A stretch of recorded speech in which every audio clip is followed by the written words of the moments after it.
Peter, so happy to have you here at Voice 22. It's your first year here, yes? It is my first year here. Well, Thanks for having me. We're so happy to have you, and you're with Applied Brain Research. Yeah, that's correct. Good, we'll call it ABR to keep Sounds it short. good, yep. Nice and simple. Well, welcome to Washinton D.C. and our event. So thankful to have your company participate. You're doing senior research at your company, and so why don't you give a little background on what you do at ABR and who ABR is? Yeah, absolutely. So ABR is actually a spin-out of a lab at a university in Canada. So we're a bunch of neuroscientists who've been studying how the brain processes time-varying information in the domains of speech and language. Yes. And we came across some really interesting insights for developing novel machine learning algorithms through that research. So a few years ago, we spun out a company, and at that company, we've been developing both software and hardware to make machine learning systems run much more efficiently for implementing conversational AI platforms. I see. Yeah. And so, what got you into this? Were you at the university where this spun out of? Yeah, I was a grad student in a lab Okay. For a number of years, and my supervisor at the time started a company with a few grad students that were ahead of me in the program, and I joined the company after I graduated, and we've been going strong ever since. Right. So there's about 20 of us now. Got 10 PhDs on staff, so we've got a lot of technical chops, and we work both with government and corporate partners to develop speech solutions. So we prototype new technologies, we help people deploy speech assistants. We've worked a lot in the automotive sector, so building conversational interfaces for car manufacturers. That's an area we're getting into. Is this the type of stuff that Cerence is doing, or is it a different approach? Yeah, we're very much in the same space as Cerence. So with our hardware offering, we're hoping to develop a chip that can do full speech recognition directly in the car. You don't need an internet connection.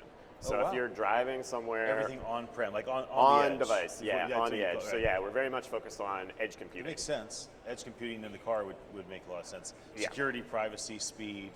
Exactly. So those are kind of the three big ones. So with privacy, none of your data is leaving the vehicle and going in the cloud. With latency, you don't need to wait for a laggy internet connection to give you a response back. So you can get really, really quick responses to all of your queries for changing the temperature in the car, turning on the windshield wipers. And then cost, right? So if you're a car manufacturer, you don't want to be paying huge AWS bills to run your speech recognition models. AWS wants them too. AWS wants them too, but the car companies maybe don't want to. So, some of my smartest guests, I ask critical questions because you come from an education background, you're a senior research scientist looking at these things. So let me ask more of a critical perspective on the industry. When you look at AI solutions specific to consumer voice, what are some things you look at, you say, well, there's room for growth here? Yeah, I think two big ones that come to mind for me are responsiveness and cost.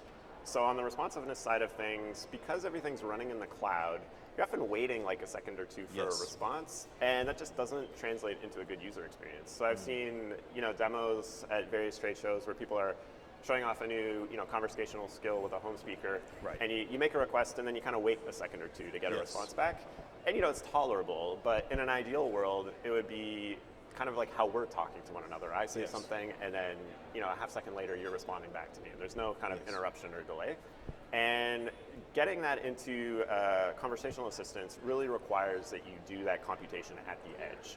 So if you can do more and more processing and language processing directly on the device, you're going to have a more responsive experience. And I think that'll translate into greater satisfaction on the part of customers. And then the second one is cost. So it's just expensive to run these large speech recognition models in the cloud. Some of the state-of-the-art machine learning systems people are deploying, there are these gigantic neural networks that are using hundreds of billions of parameters in some cases, and the cost of deploying that is just out of range for a lot of customers. So if we can shrink things down, run it much more efficiently, either on the cloud or on an edge device, then that just opens up a lot of opportunities for people to use these technologies that wouldn't have been able to previously. Of course. So for ABR, what's the core technology that you've brought to market for folks that are playing in the speech and language processing arena? Yeah, so we're very much like a deep tech machine learning company, and we've developed novel neural network algorithms that process time-varying data extremely efficiently. And it's sort of It's inspired. only on the edge, or you also have a cloud component? We have both on the edge and cloud. So we can run the algorithms in the cloud. So you have the software offering combined with a new hardware element as well. But exactly. I'm talking about software here, right? So Yeah. we're just talking about what you bring to market from the software component. Yeah, Okay. from the software side of things, we deliver new machine learning algorithms that will do speech recognition and natural language processing much more efficiently than state-of-the-art offerings that are available in the marketplace today. So for speech recognition, we can shrink models down by about a factor of 2. So 50% of the model size, you're running it on fewer compute nodes on AWS, it's cheaper. And then for model training, which is frankly one of the largest costs because you have to train these models on enormous amounts of data, Right. we can do that about 10x faster using Okay. our software. Okay.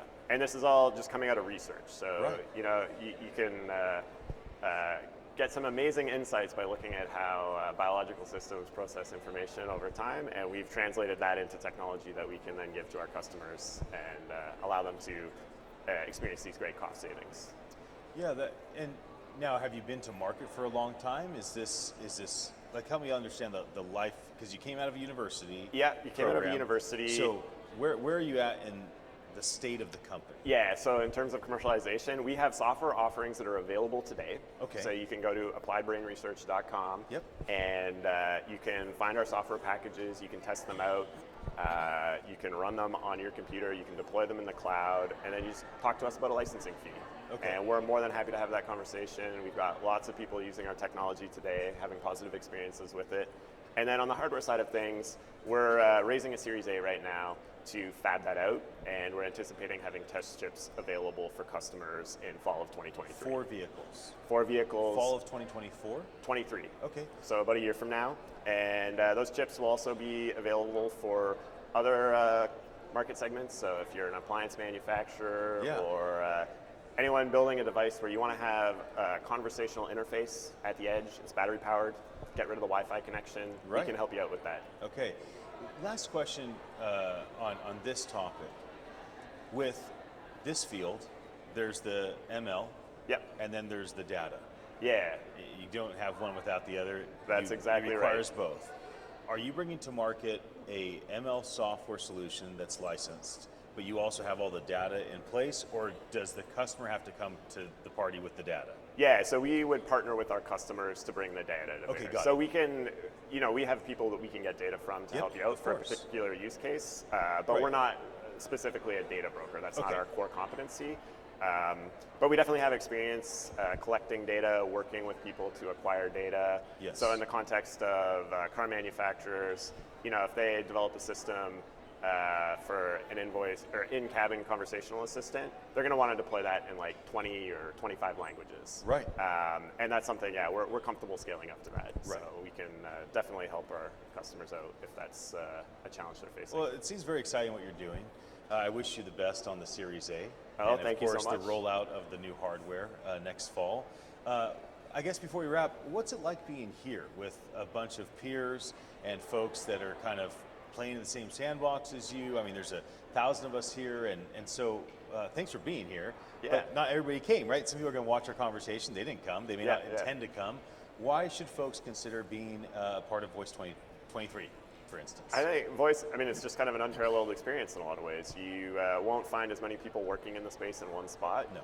And the conversations I've had, the people I've met, it's just been fantastic. So there's so many different perspectives. You have technology providers, you have conversational designers, everybody's all in one spot. And it's just a really friendly bunch. So I can't speak highly enough. Oh, that's wonderful. Well, Peter, thank you for sitting down with me. So good to get Thank to you. know you, learn Yeah. from you. So I appreciate it. All right, well, thanks so much. Absolutely. Anybody that's watching, thank you for your attention. My name is Ian Utile. I'm the CEO at attn.live. Enjoy bringing you these fireside chats from Voice 22 in Washington, D.C. I'll be back with more. Until then, have a very happy day.